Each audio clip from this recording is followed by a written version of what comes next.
Good afternoon. I'm Dr. Terry James Gingrass, and this is Dr. G's ADHD Chat, the show trying to make the world safe for ADHDers. As I tell you every week, I am a clinical psychologist and neuropsychologist, and I'm in private practice, and the 50% or so of what I do is ADHD related. At this stage of the game, I'm mostly doing evaluations, but I have like 40 years of doing therapy and treatment and that sort of stuff. So, okay. Anyway, it is not well, it hasn't been an easy road, let's put it that way. I'm also the father of an ADHD, well, he was a child, but now he's all grown up and gone. But back when he was born, we had a hard time finding out anything about what in the heck was going on. Had all kinds of people saying, nothing wrong with him, everything's okay, what's the matter with you, why are you so worried, da da da da da, all that stuff. And I knew, that there was something not quite right.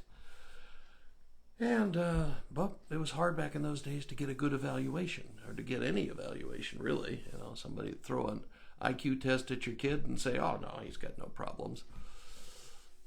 Well, and also, of my three kids, this one was the brightest one. I know that because, like all psychologists, I tested everybody I knew when I was going through training.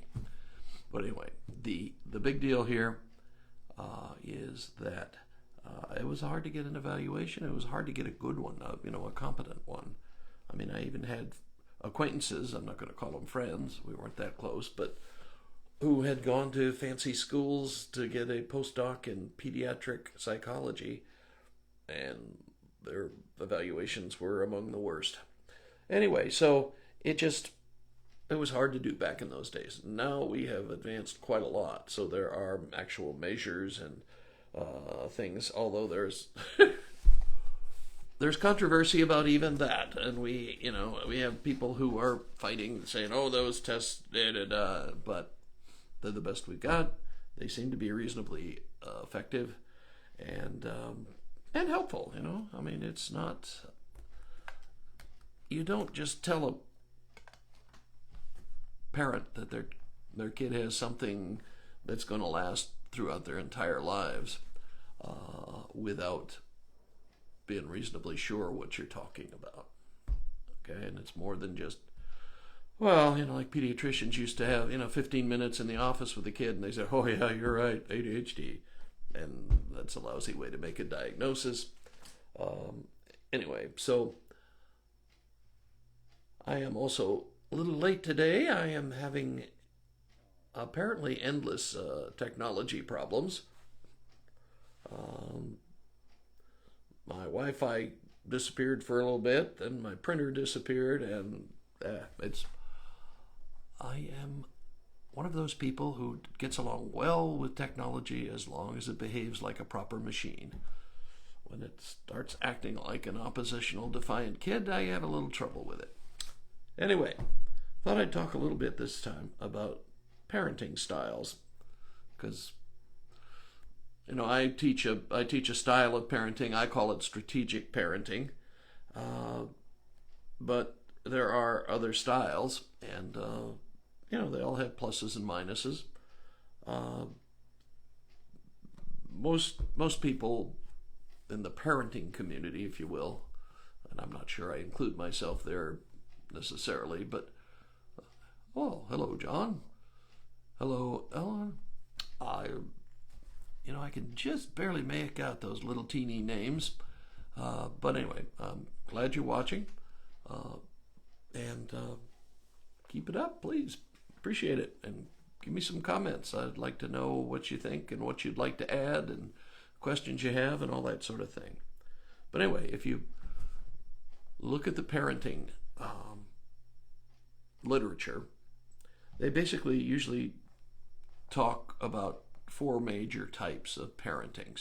There's what is it? Authoritarian, authoritative, permissive, and uninvolved. And the authoritarian is probably the one most people my age grew up with. That's the do what I say or else kind of, force, fear, and punishment kind of approach. Which for a country where everybody who was of age served in the military, it's easy to see that pretty much comes from a military outlook on things. And basically, it's very punishment oriented. If you break the rules, you'll be punished. And if you go along, you'll be ignored. So it's hard to win that way, but that's the way it is. And that's the way a lot of people think parenting is supposed to be. This sort of, what do I want to say, this approach to parenting is the way things are done. And they confuse it a lot, I think, with behavior modification. For those of you who aren't intimately familiar with behavior modification, it's just you reward the behavior you want to see and you punish the behavior you don't want to see. It basically is from a guy named Skinner, who was a professor at Harvard. He trained pigeons a lot. Anyway, his approach, he turned that into a psychology, and this is the way you make it so students obey and workers are productive and all that sort of thing. The problem with it is, and it's a huge problem actually, is there's no limit. And if they are behaving badly and you keep punishing them, eventually you run out of things to do. Which reminds me, I remember one parent, a woman in this case, who very proudly told me that her son, who I think was about 9 years old, was sleeping on a mattress on the floor in his room, and his room was totally stripped of any toys or entertainment devices of any kind, and that they'd even taken the door off of the room. This is the big problem with behavior modification styles. And a lot of people think, well, BMOD, that's just exactly the same way you train animals, right?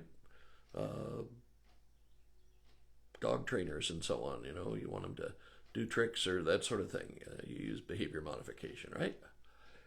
Well, I have an acquaintance, I wouldn't call her a friend, but who's a world-class trainer. She trains agility dogs. And her take on punishment is when you punish, you get aberrant behavior. You get weird behavior.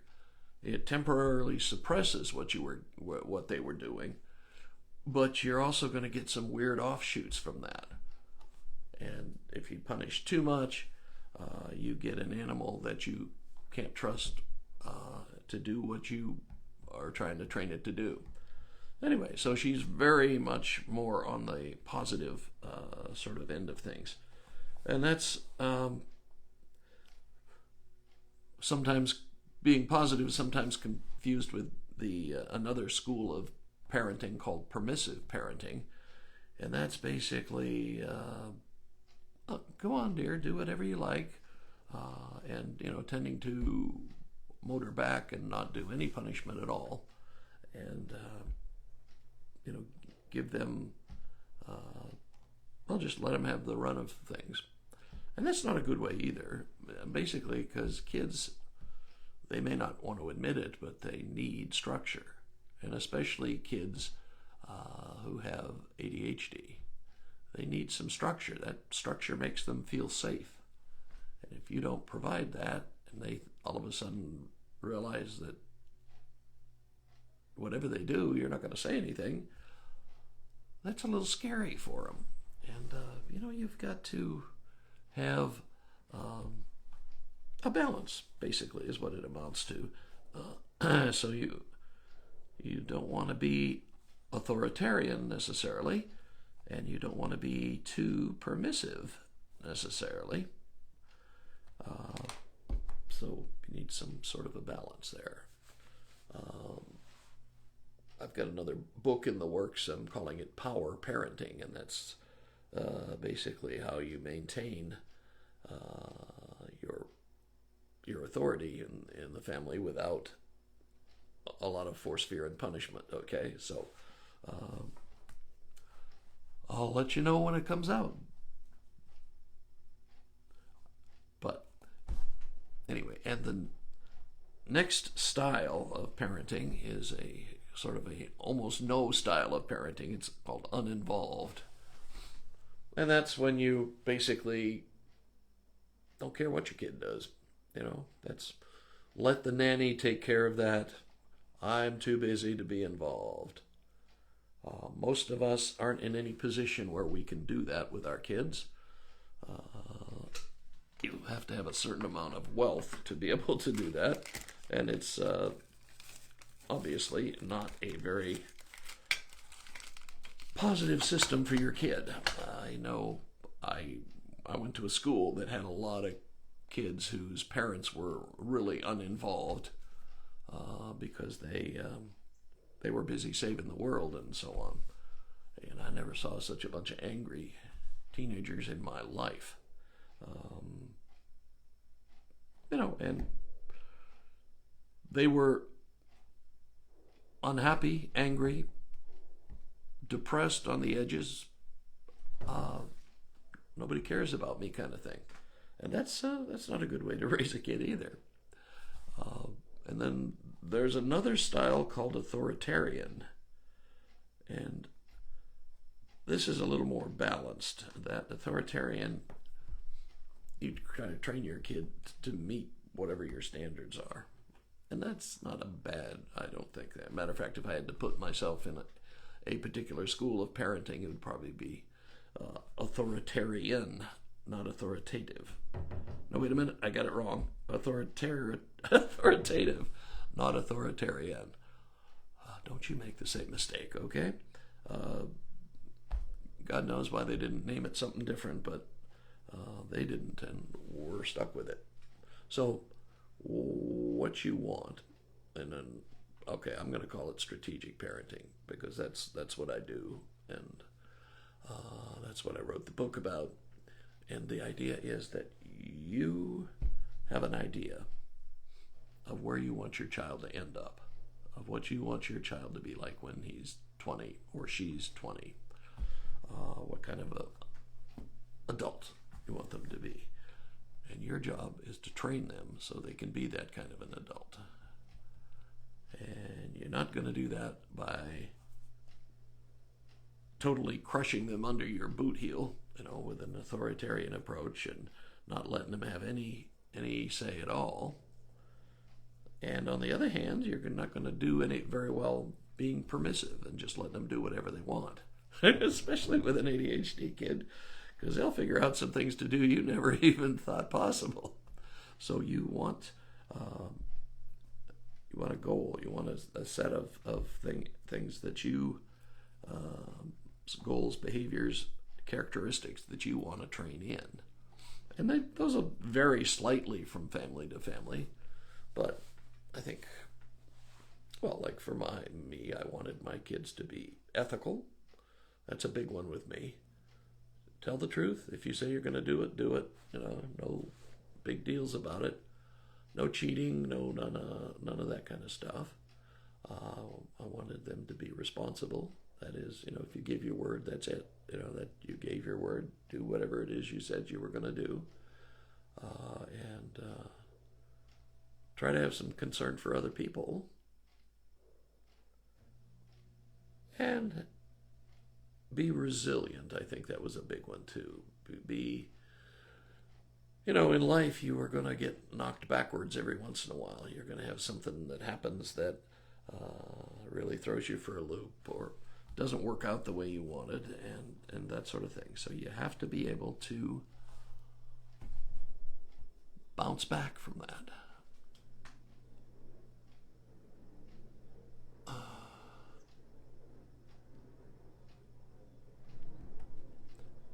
Okay, I got a comment here by Ryan, and yeah, I've talked about this earlier, but if you have ADHD, okay, you understand that ADHD is genetic, it's inherited, okay, and the heritability index on it is like 85%. Okay, which is really high if you look at heritability indexes at all. It's really high.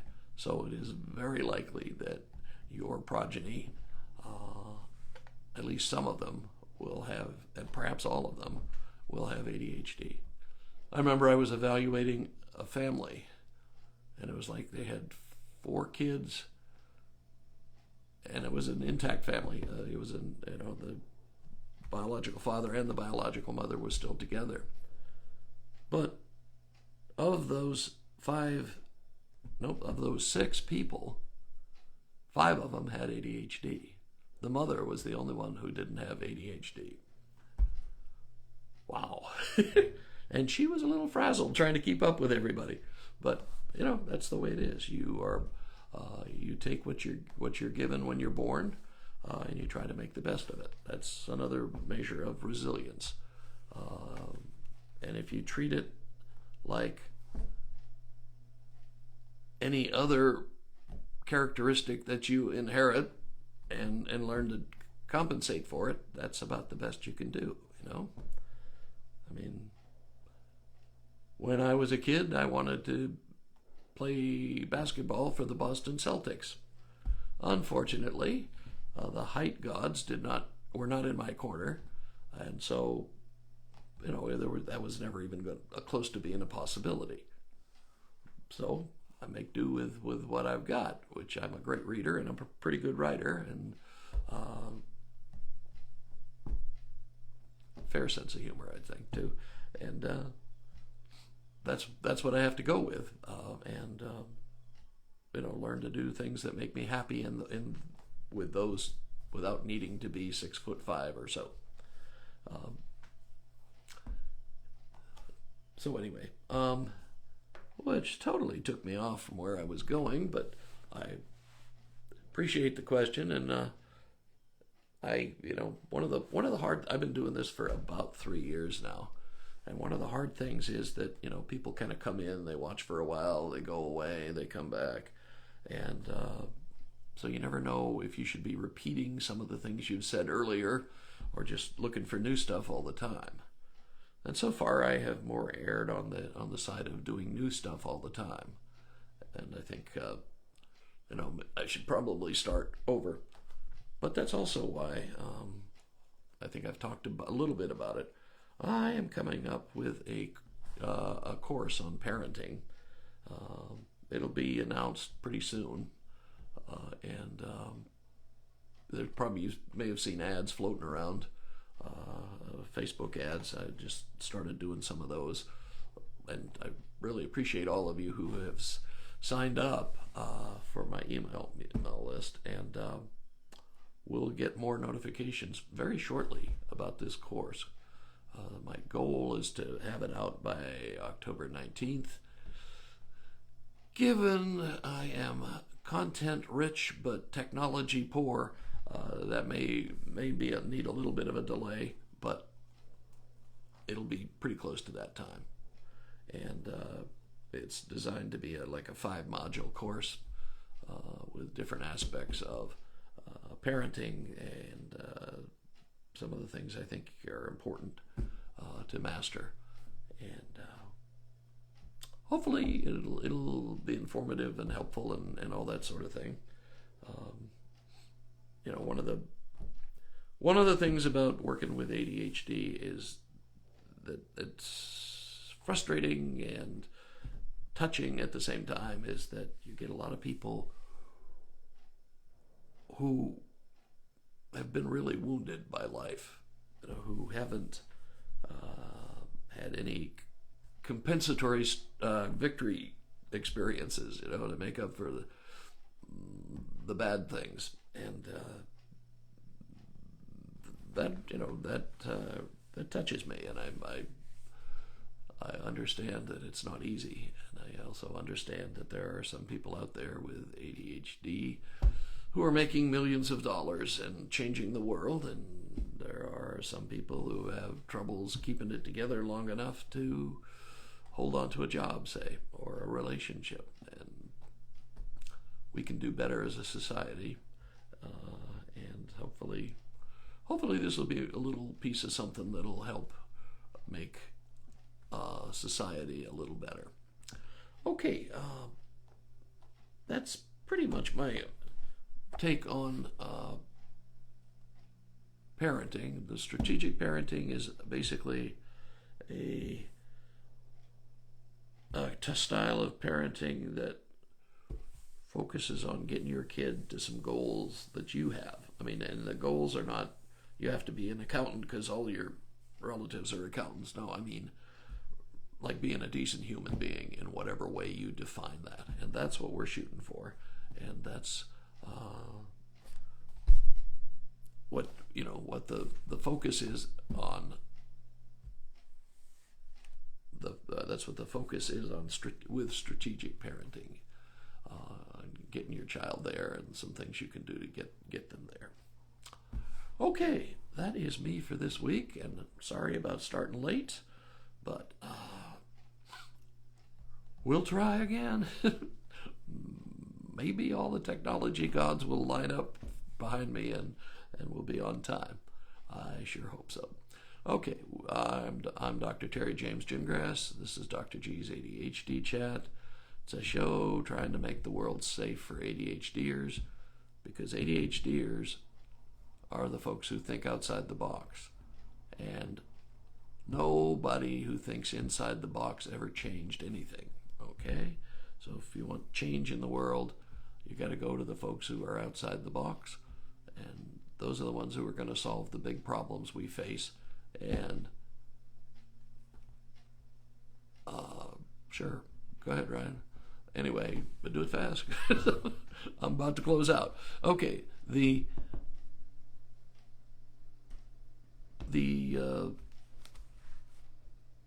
deal is that folks who think outside the box make the big changes, and your child may be the one who's going to solve the big problems.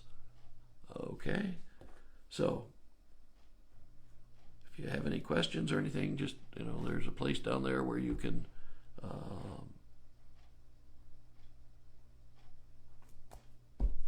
post a question. I have a website, terrygingrassphd.com.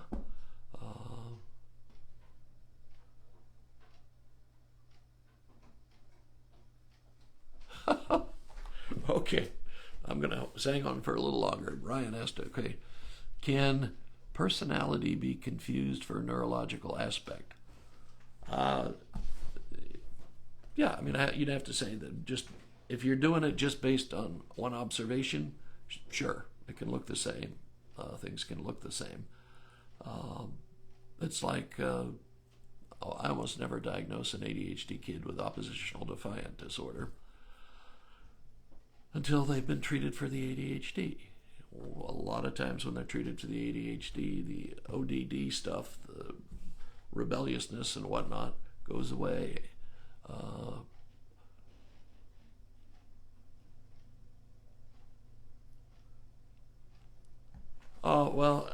Okay, when I'm talking personality, I'm talking about the Diagnostic and Statistical Manual of the American Psychological Association, or Psychiatric Association.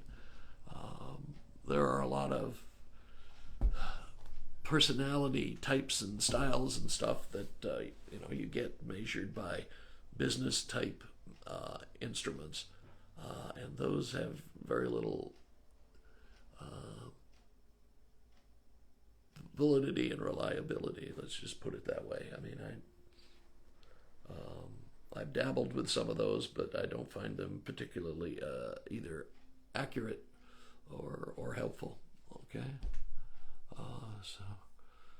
so if you're saying you're not very orderly, that could be lots of things for that, not just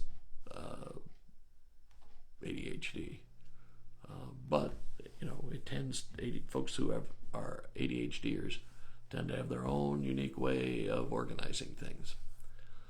I call it horizontal organization.